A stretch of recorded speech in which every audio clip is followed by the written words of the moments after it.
Yo, what's up, everyone? Yes, the rather big heavyweight match is ahead of us this weekend in England at Wembley. Anthony Joshua will be defending his three belts against, well, the relative underdog, Kurat-Pulev. Yeah, so both guys have one loss only so far, but yeah, the major difference is the age of the two. Joshua is now 31, I believe, yeah, and Pulev is 39. But even perhaps a bigger difference is the level of their opponents because aside from that, from fighting Vladimir Klitschko back in 2012, I believe it was, and getting blown out in 5 rounds, Pulev has hardly fought anyone who is really, top class, like world class. Um, yeah, he had a few victories that were kind of impressive, but nothing really that he knocked out Alexander Ustinov, who actually never was more than a really big, huge guy with, I guess some power, but he never really was a world class contender anyway. And I believe he also knocked out Sasha Dimitrenko, who proved to be overrated anyway. He did used to look good, but that was only when he was fighting Euro level opposition. Yeah. Anyway, Joshua has a 2-inch height advantage, and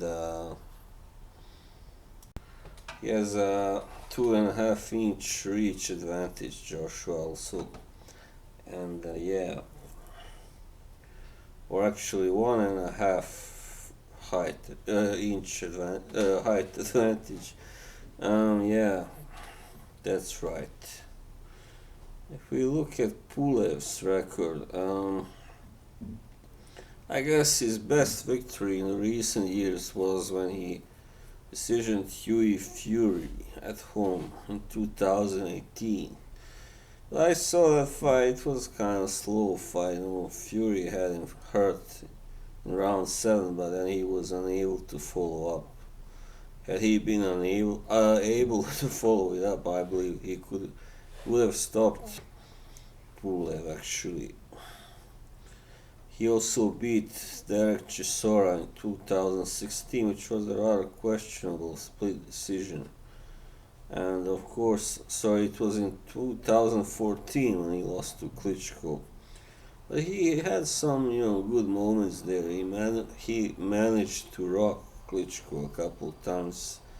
He was too aggressive, I guess. Pulev was never really. I don't think he's a very hard puncher. Like a guy that just knocks you out at once. But he does appear to have some power anyway. But he's definitely inferior to Joshua in that way too. In that respect. Joshua, yeah, he's been fighting since 2013, so he's a lot fresher too.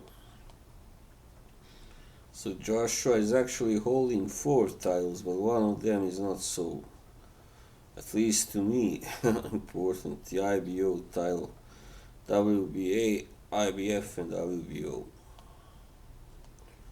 Yeah, so of course, so far Joshua was only beaten by Andy Ruiz Jr., who is actually a lot faster than Pulev is, and smaller, significantly smaller guy. And his hands are just incredibly fast, and Pulev doesn't have that kind of hand speed, so you can forget, I guess, about him being able to stop Joshua. I don't think that's gonna happen. I think after that first Reese fight, he has learned that he must be a little more patient and cautious, and yeah, not rushing even after he has scored a knockdown. Yeah, so Joshua has only had one fight after that when he avenged the Ruiz loss by boxing Andy Ruiz into submission. Yeah. But here I think he will have to be a little bit more, aggressive, because this is not a much smaller guy, and Pulev will be, bringing it, I think, because he's got nothing to lose.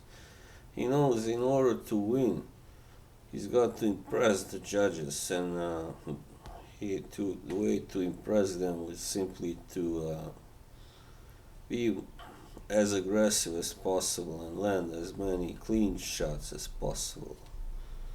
So yeah, I can see Pulev, kind of giving Joshua some hard time, yeah, definitely. But and I think there will be a lot of wrestling, because that's what, if you have seen Pulev fight, you know that he does quite a lot of that, especially against bigger guys. And he has fought quite a lot of guys that were bigger, significantly, sorry, bigger, and that must go to his credit, because he's not afraid, definitely, of taking on guys that are like 6'7", 6'8", 6'9", so he's 6'4" and a half, so kind of a bit like an average height now for a heavyweight, 6'4", 6'5". Before it used to be 6'3", but now it's changed. Yeah. What else to say? How I see the fight going? Well, I think it will be pretty competitive, at least for the first 6 rounds, something like that. And then I think Joshua will simply start to land his punches, and I think he should be able to get Pulev out of there in 8 or 9 or 10 rounds tops. Yeah. Or it can go the distance, of course.